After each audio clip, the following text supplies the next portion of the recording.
자, 레윈이 끼찌를 찾아가가지고 백목으로, 그러니까 하얀색 분필로 멋이라 씁니다.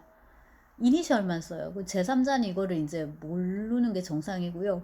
끼찌는 이거를 어떻게 읽었지라는 이제 생각이 드는데, 제가 그 러시아어 그대로 한번 읽어보겠습니다. 까그다 브이문예 아뜨비에 찔리. 당신이 나에게 대답했을 때 이제 뭐라 대답했냐 하면은 에떠버 니모슈 브이지 그럴 수 없다 라고 대답했을 때 지나칠롤리 했다 이것은 의미하는 것이었습니까? 이제 뭐냐면은 슈도 니까그다 일리 따그다 결코 그럴 수 없다는 거였느냐 아니면 그때는 그럴 수 없다는 거였냐 어떤 의미였느냐라고 이제 묻습니다. 자 한번 보시면 자 이렇게 이제 러시아 문장인데 저 밑에 요 제가 손으로 쓴 게 이제 러시아 문장이고요. 여기 여러분 철자가 지금 작은데 보이실지 모르겠어요. 이렇게 해서 그 이니셜만 KVMO 그 다음에 콜론 ANMB 그 다음에 GLA 이런 식으로 해갖고 뭐 물음표 이렇게 찍습니다. 이니셜만. 근데 또 얘는 알아들어요. 끼찌는 이걸 알아듣고 따그다 야니 마글라 이나치 아뜨위에찌지 그 당시에 나는 달리 대답할 수가 없었습니다 라고 말을 하는데 요거 말에 이니셜만 또 씁니다. 때야 NNMEO 이렇게. 근데 이것만 보고서 또 레빈도 무슨 말인지를 알아듣습니다.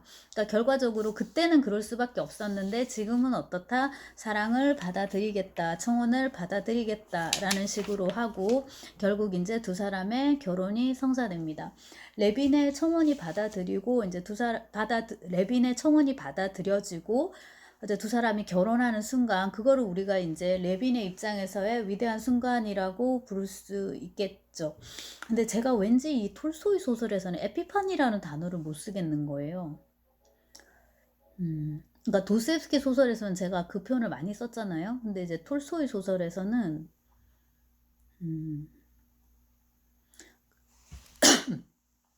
각성 깨달음 이제 우리가 이런 표현을 쓰기는 하는데요. 이것이 너무나도 일상에 침륜되어 있기 때문에 반짝 어떤 위대한 순간이 찾아왔다가 또다시 일상의 고비로 이렇게 넘어가는 그 다음에 이제 그 이 위대한 순간이라는 것 자체가 일상이 없으면 아무 의미가 없는 이제 그런 것들이라 그렇고 특히 이제 레빈의 경우에는 이게 결혼과 이제 엮여 있는데 결혼을 하겠다 해주겠노라 했고 자기가 이제 그 젊은 날의 방탕함을 기록한 그 일기를 장인 어르신의 허락을 받고 끼찌에게 이제 보여줍니다. 때문에 끼찌가 뭐 당신은 사람도 아니에요 뭐 동뭐 짐승이 어쩌고저쩌고 막 하고 막 이렇게 해갖고 막 서로 수습하는 장면 이것도 이제 결국 위대한 순간의 일환이라고 볼 수 있겠죠. 진정한 이제 그 이후에 일상은 뭐냐 하면은 사건으로서의 결혼이 아니라 생활로서의 결혼입니다. 겪어본 사람은 뭐 다 느끼는 그런 건데 결혼 우선 하기 전부터 레빈 너무 막 뻗치는 거예요. 결혼 준비 때문에. 아 이것이 과연 내가 생각한 결혼이란 말인가 이렇게. 그 다음에 그 제가 링크해드린 러시아 영화 안나 까레니나 중에서 그 부분 그러니까 레빈하고 끼찌가 결혼하는 그 장면을 보면 아마 뭐 고증은 여기가 제일 잘 돼 있을 것 같아요. 자기 그 나라 그 고전을 이제 찍은 거니까 아 옛날에 귀족들은 저렇게 힘들게 결혼식을 올렸구나. 그 다음에 이제 결혼식을 집전할 때 그 신부님께서 사제가 사용하는 그 말이 그 당시 19세기 현대 러시아어가 아니라 교회 슬라브어입니다. 마치 유럽에서 라틴어와 그 현지어 그 나라마다 그 로컬 지방어가 있었듯이 러시아도 이런 그 책이나 그다음에 이제 종교의식 이런 거 책으로 쓰이는 언어 그다음에 종교의식에서 사용되는 언어는 교회 슬라브어 줄여서 OCS라고 우리 이제 저기 대학원에서 수업도 듣고 했는데요. 교회 슬라브어를 쓰고 그다음에 이제 민중 일반인들이 쓰는 이제 러시아어가 있습니다. 그다음에 이제 귀족들은 주로 프랑스어를 이제 사용을 했었죠. 그래서 이제 언어가 상당히 이 계급적으로 나뉘어져 있었다고 볼 수 있습니다. 그런 것도 보실 수 있고요. 그 다음에 이제 그 옷차림 같은 거를 보면은 참 무겁겠다. 네, 참 고추장스럽겠다. 화장실 가기 힘들겠다. 이제 이렇게 이제 드는 그런 생각이 들고, 그 다음에 이제 그 레빈을 통해서 일종의 그런, 허례허식이라고 할 수도 있지만, 네, 원래 이제 귀족이라는 거는 그런 거를 이제 추구하는 거니까, 네, 안 해도 되는 거를 다 하고, 이제 채통이나 이런 걸 많이 생각해야 되니까. 근데 어쨌거나 이제 그것도 문화의 일면이기 때문에 한번 눈여겨보시고요. 이제 그런 거를 겪으면서 또 레빈이 막 환멸을 확 느껴요. 이게 내가 원하던 이제 뭐 결혼인가 어쩌고저쩌고. 근데 그러고 나서 이제 결혼했죠. 하고 나서 이제 한 석 달쯤 지났을 때 이 결혼 생활에 또 환멸을 확 느끼는 거예요. 그래서 그러나 뜻밖에도 그와 아내의 생활은 별다르지 않았을 뿐 아니라 뭐랑 그가 독신 시절에 비웃던 남들의 결혼 생활과 별다르지 않았을 뿐 아니라 오히려 그가 예전에 그토록 경멸에 맞지 않던, 하지만 이제는 그의 의지에 반하여 대단히 확고한 중요성을 띠게 된 지극히 보잘것없는 사소한 것들로 꽉 차 있었다. 이렇게 일상의 행복과 일상의 불행이 엎치락 뒤치락 한다 어쩌고 저쩌고 제가 이제 이렇게 써놨는데, 뭐 누구나 겪어보면 다 아는 이런 시시껄렁한 일들에 대해서 이제 톨스토이가 굉장히 이제 자세하게 이렇게 써가다가 여기서 이제 갑자기 형 니콜라이가 죽게 됩니다. 이 제가 앞에서 이거 콘스탄틴이라고 했는데 레빈의 이름이 콘스탄틴이고요. 이 형의 이름은 니콜라입니다. 근데 이 안나 까레니나는 부제가 없는 소설인데, 그러니까 챕터별로 부제를 달지 않았는데 유일하게 니콜라이 죽음 부분에서만 죽음이라는 이제 부제를 달았습니다. 그래서 제가 그 전기할 때도 말씀드렸듯이 톨스토이라는 인간에게 두 가지 콤플렉스, 하나는 조실부모였다는 거, 이제 또 하나는 자기 얼굴 못생긴 거, 외모 콤플렉스인데 두 번째 거는 극복되는 거고요. 특히나 이제 말년에는 그 한 학생도 지적을 하셨지만 수염을 이렇게 길러가지고 머리도 길고 독한 인상을 좀 지워서 우리가 아는 그런 성스러운 이미지의 톨스토이, 위대한 대가 톨스토이의 모습이 좀 그게 더 부각되게 이제 그렇게 했죠. 그러니까 그거 빼고 그 절대 지워지지 않는 그 트라우마가 이제 그 조실 부모인데, 아마 그것 때문인 것 같은데, 어떤 소설 속에도, 그러니까 어느 소설을 보건 항상 죽음이 나오는 것 같아요. 톨스토이는 누가 죽든지 죽고요. 사람이 안 죽으면 말이라도 죽어야 되고 많이 죽고요. 그 다음에 죽는데 시간도 많이 걸리고, 그 다음에 그 죽음의 시작에서 완료까지 이제 시간이 길다 보니까, 그 텀이 길다 보니까 그거를 바라보는 사람들한테도 이게 죽음이 굉장히 큰 일인 거예요.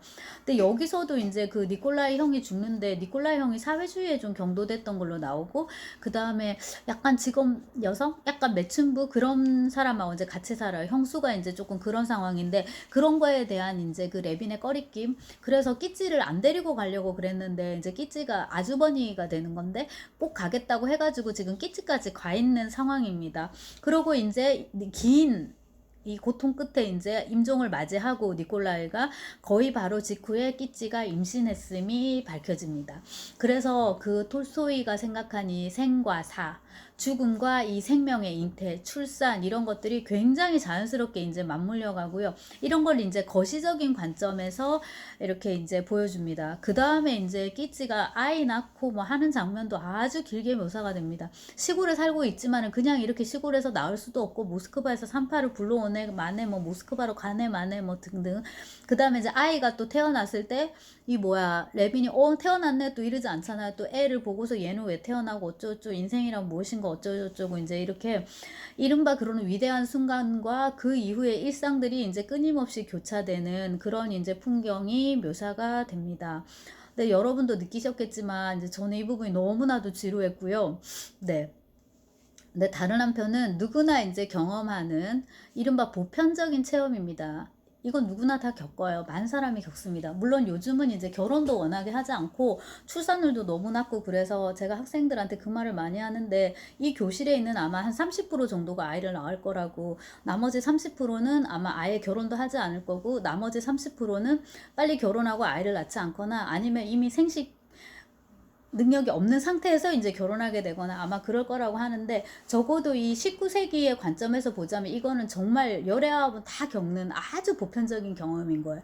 하지만 이것에 대해서 이렇게 시시콜콜, 그럼과 동시에 이렇게 전체적인 거시적인 관점에서 소설을 쓴 사람은 톨스토이밖에 없었다는 거예요. 근데 다른 한편으로는 이렇게 시시한 이야기를 굳이 이렇게 소설을 써야 되나 우리가 생각할 수 있는데, 이것도 리얼리즘 소설의 진면목이 아닌가라는 생각을 한번 해봅니다. 그러니까 뭔가 영웅적이고 극적이고 이런 사건이 하나도 없잖아요. 그렇게 치면 오히려 도스토옙스키 소설이 훨씬 더 소설적이고 극적인 거고요. 톨스토이 소설은 정반대인 거예요. 훨씬 더 시시하다고 할 수 있는 그냥 가정 드라마 이제 이런 거에 더 가깝다고 할 수 있는데, 그래서 이제 그 도스토옙스키 소설이 히랍 비극에 많이 비유가 된다면은 저기 톨스토이 소설은 그보다 훨씬 더 이제 생활 장르에 가깝다고 할 수 있고, 이게 이렇게 지금까지 읽힌다는 것 자체도 이제 놀라운 대목 중에 하나입니다. 그리고 이제 이렇게 일상을 보여주는 장면이 많기 때문에 문화사를 공부하는 사람들이 톨스토이를 굉장히 좋아합니다. 이거를 그러니까 문학적으로 분석하고 이런 거를 떠나가지고 어떤 장면을 긁어와서 툭 던져줘도 19세기 귀족들의 문화상을 보여주는 거예요. 그때 귀족들은 이렇게 아이를 낳았어. 그때 귀족들은 애 교육을 이렇게 시켰어. 세료자 부분을 툭 떼와가지고 던져주면 됩니다. 그때 귀족들은 경마를 이런 식으로 즐겼어. 그러면 이제 브론스키 부분을 떼갖고 오면 됩니다. 사냥을 많이 했대던데 귀족들이 자기 영지가 있으니까 철철이 나가고 한 번씩 쭉 잤습니다. 그러면 이제 전쟁과 평화에서 나타샤가 사냥하는 장면이 있어요. 나타샤 가족이, 로스토프 가족이 그거 뚝 떼갖고 와서 보여주면 됩니다. 무도회나 오페라나 다 마찬가지입니다. 근데 이제 그게 이제 역으로 생각해서 그렇게 되는 이유 중에 하나가 이 디테일에 되게 톨스토이가 강하다는 거랑 이 일상과 사물에 대해서 굉장히 이제 디테일하게 묘사를 한다는 거. 근데 이제 그것만 있었으면은 이렇게까지 우리가 고생해서 안 읽어도 되는데, 이 레빈의 사유와 고뇌 이거를 이제 톨스토이는 꼭 써야 했던 것 같아요. 솔직히 저는 굉장히 이제 지루한데 네, 그냥 이렇게 살면 안 된다고 생각한 것 같아요. 그냥 그것만 쓰면은 이제 이게 안 되고요. 그거에 대한 뭔가 메타적인 뭔가를 보여줘야 된다는 강박이 톨스토이가 있었던 것 같은데, 제가 하나 뽑아왔는데요. 8부 19장에서 가져왔네요. 3권에 559쪽, 560쪽인데 여러분 쪽수 좀 보십시오. 쪽수 좀. 네, 어지간해서는 읽을 수가 없는 이제 어마어마하게 긴 소설인데, 이 새로운 감정은 나를 바꾸지도 나를 행복하게 하지도 않아. 그리고 내가 상상하던 것처럼 갑자기 나를 계몽시키지도 않아. 쭉 좀 건너뛰고, 나는 여전히 마부 이반에게 화를 내겠지. 여전히 논쟁을 벌이고 여전히 내 생각을 부적절하게 표현할 거야. 쭉 가고, 심지어 아내와의 사이에도 여전히 벽이 존재할 거야. 나는 여전히 나의 두려움 때문에 아내를 비난하고 그것을 후회하겠지. 나의 이성으로는 내가 왜 기도를 하는지 깨닫지도 못할 테고, 그러면서도 나는 여전히 기도를 할 거야.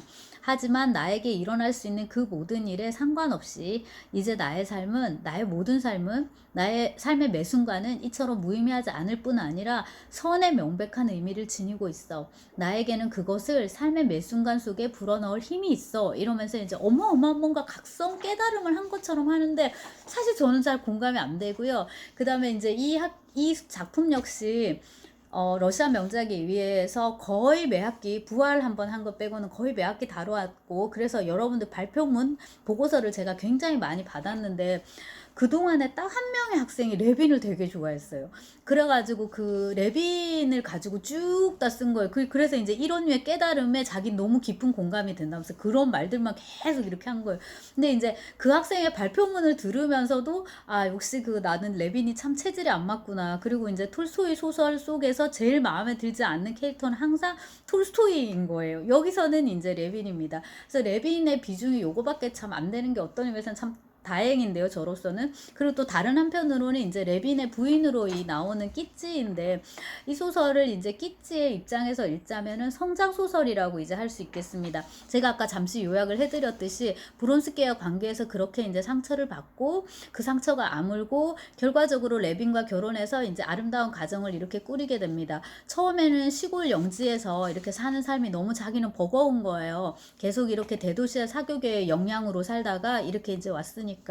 근데 요거는 이제 소피아 안드레예브나 톨스타야 백작 부인의 전기를 또한 일정 부분 이제 반영을 하기도 하고, 만약에 그녀가 전평이었다면 전쟁과 평화의 주인공 나타샤 로스토바 있죠 하고 이제 비슷한 계열인데, 여기서는 이제 상대적으로 입지가 적습니다만은 어쨌거나 이제 예쁜 아가씨에서 이렇게 이제 아름다운 아줌마로, 톨스토이가 생각하는 진정한 이제 아름다운 여성은 이런 이제 아줌마인데, 또 첫 아이가 아들이에요. 그래서 이제 기쁨이 배가 됩니다.